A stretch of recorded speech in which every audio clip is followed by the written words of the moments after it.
onto our valve there, and these will have 38 to 40 psi in them. We want to drop them down to 18. So once we leave this bitumen here onto this little dirt track, we'll need to engage our full drive because we'll drive across soft sand between us and the barge.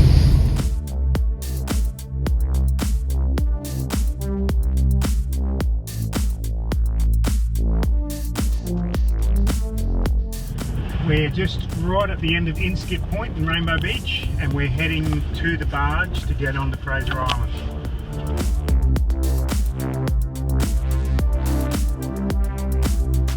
This is called the graveyard, where a lot of people try to race out to the barge with 40 psi in their tyres and they don't make it. You need to drop your tyres before you drive in here because it gets soft, because a lot of cars go on it. All these big holes are from people getting bogged.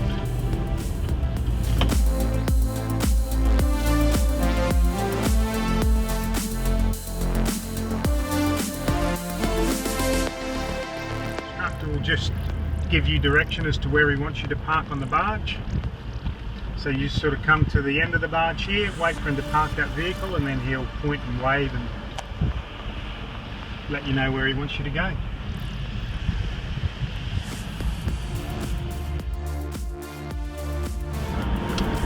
When you're on the barge, turn your engine off, put your handbrake on, engine off, and put it in gear so you can't rock backwards and forwards into the vehicle or squash somebody. And it's better to stay in your vehicle, but you can get out and have a look around.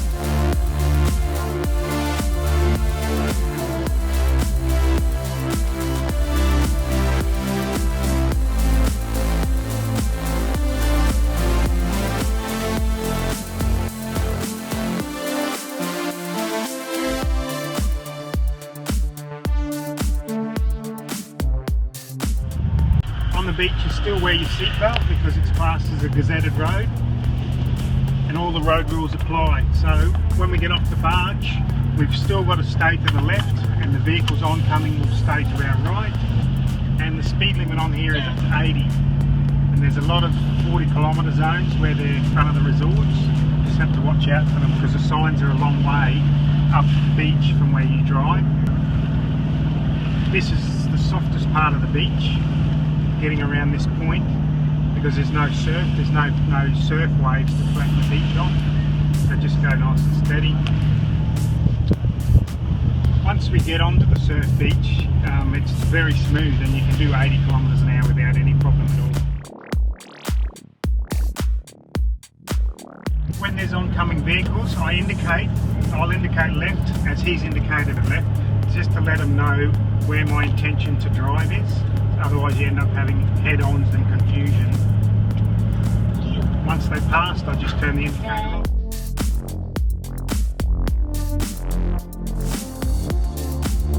I avoid driving in the sea only because it's bad for your vehicle. So if you do have to touch the water, go extremely slowly so that it doesn't spray up all underneath your car. But otherwise, just try and avoid it. If the tide was much higher here, we wouldn't be able to get around here. There's an inland track next to us, which is simply called the inland track.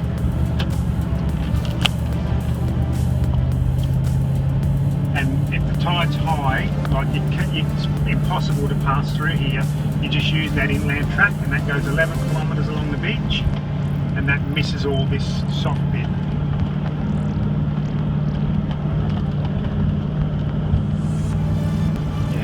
As we get around the corner and we've got actual surf, the beach gets smoother and smoother and wider and wider. So you've got more area to drive on and it's a lot smoother. But it'd be another 2 or 3 kilometres of tight beach yet. Yeah, that's coming around that point. The sand's always soft. Now that we're past that point and all that soft bit, the beach will start to get better and better. But you still do get sections of the beach that are smooth, and then you get sections that are soft again. So you always just have to be aware and look out for that softer sand.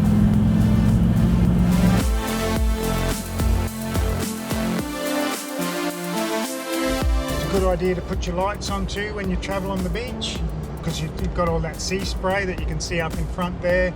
If you've got your lights on, people can see you a lot more clearly.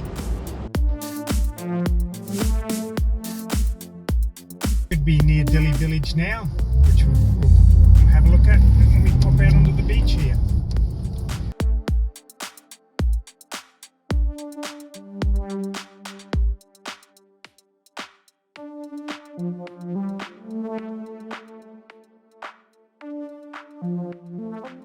Just going past the Eurong, heading north up towards Orchid Beach.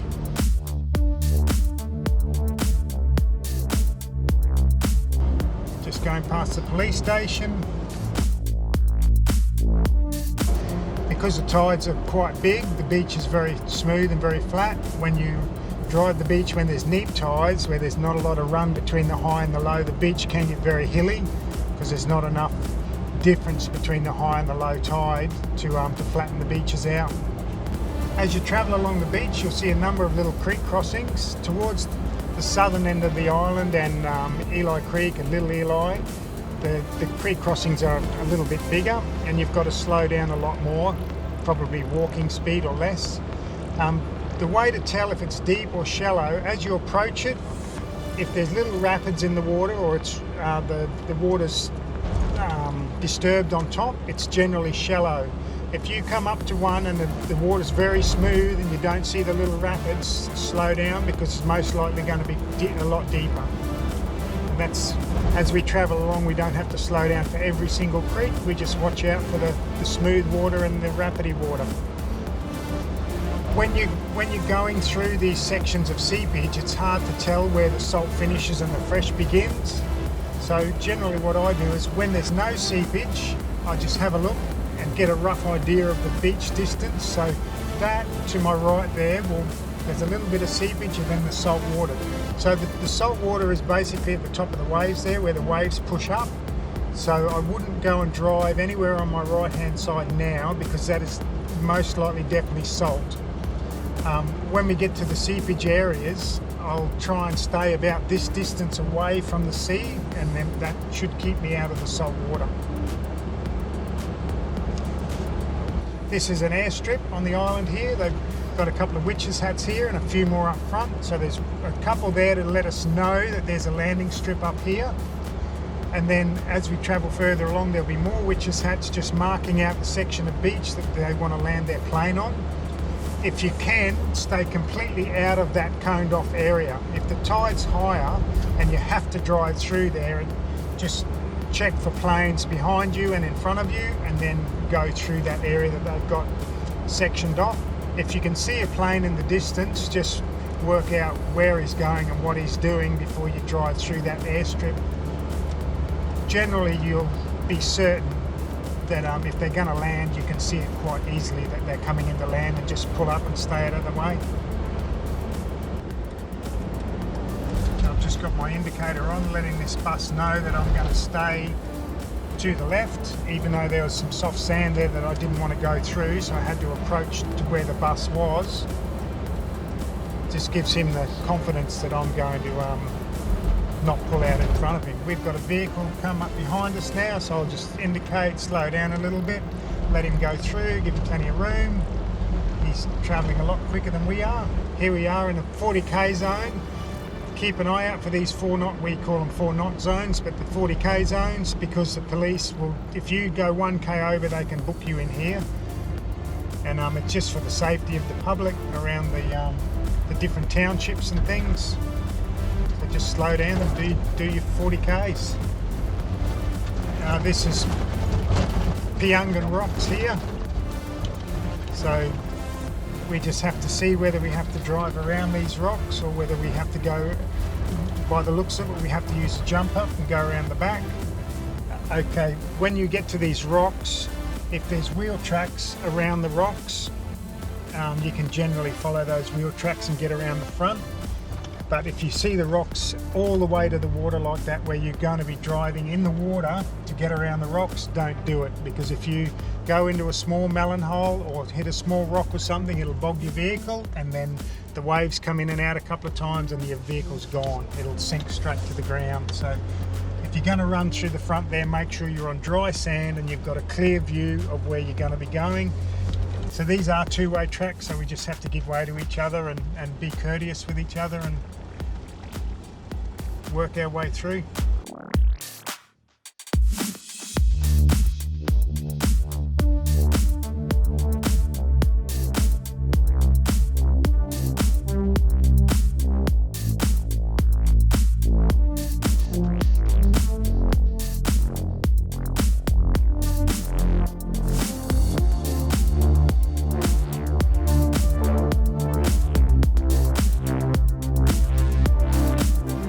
we've got another sign letting us know 40 k's ahead.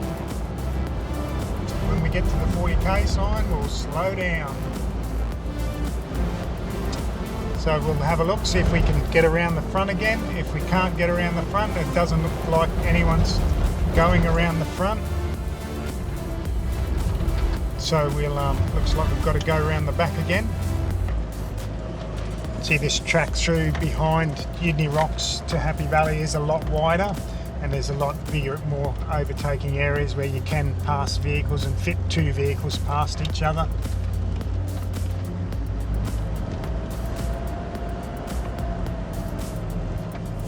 That track there will go to Happy Valley. This track will go down to the beach. When I'm in these tracks, I generally stay over to my side because it's most times you do have oncoming traffic because it's a pretty busy little section. So drive on your side of the road.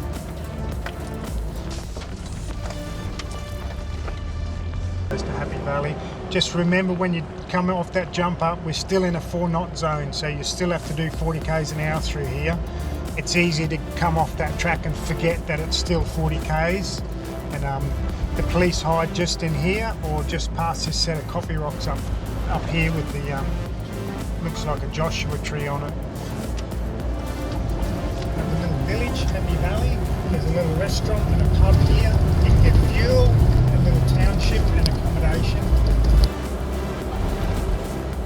There's another 40k sign just here. We're just approaching Eli Creek. So we'll slow down to 40 k's because there are a lot of pedestrians and vehicles around this area. So we'll slow right down, and Eli Creek is always deep enough that you have to go very slowly in your approach into Eli Creek.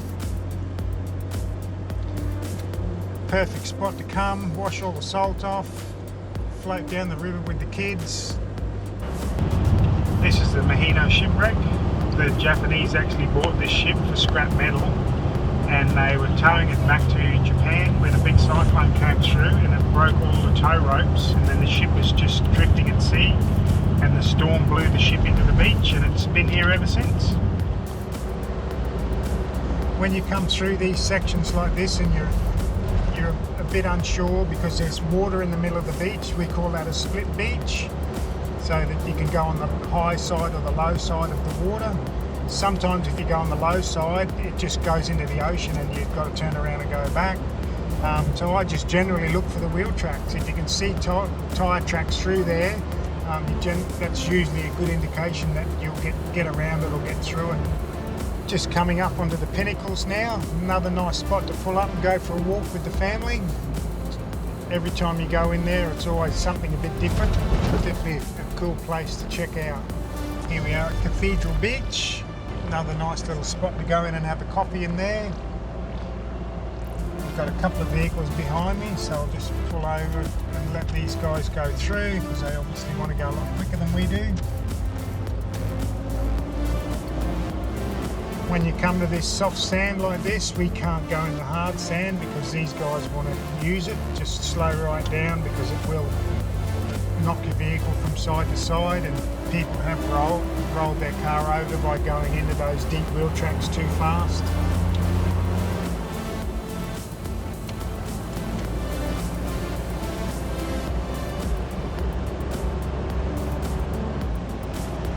Yeah, there's rubbish bins placed along the beach so you can take your rubbish, and preferably if you bring rubbish to the island, take your rubbish home because you've got it in your vehicle to get it here. So bring big bin bags or secure area that you can put the rubbish in, spare wheel rubbish bags, and take it all home. But if you can't, or it's a bit stinky, put it in the bins on the beach there provided.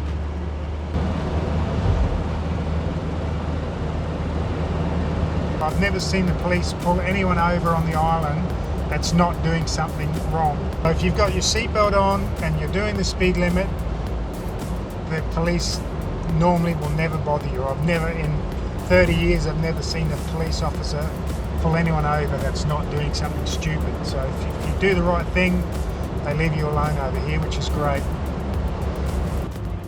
This is Little Eli. It's another little creek great family spot for a picnic. There's a lot less people swim here, so you've usually got the creek to yourself. And if you go upstream a little bit, there's some little tracks through there. You can hop into the creek and walk down just like Big Eli, but it's only like a metre wide. And as you walk down, you'll see a lot of big jungle perch and things like that in the creek. Still a great spot for the family for a swim, watch the salt off. We're at Indian Head now. We're just going to approaching the jump up here. I'm just going to put it back into, make sure we've got it engaged into four-wheel drive. So they've had rain through here, so it's not boggy through there, even though it's very chewed up. So I think that's just from people driving in all different directions through there. But it's pretty easy to get up there. We've got 18 psi in the tyres, and if it is boggy through there and people are getting stuck, especially if you're towing a boat, then you definitely want to drop your tyres down a lot lower than 18. But if you're just a single vehicle, no trailer, 18 psi, you'll get through there every time.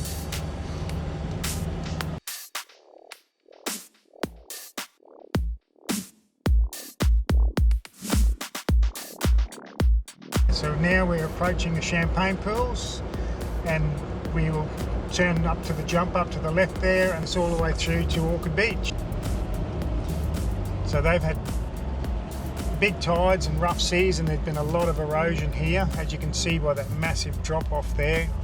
So because normally the ocean is probably 200 meters away from this jump up, but because of the erosion it's right at the jump up.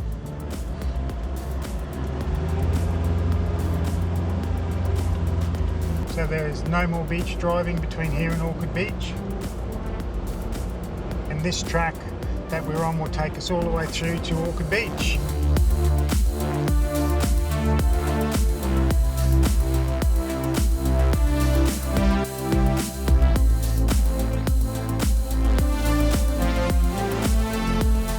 Thanks for watching our videos.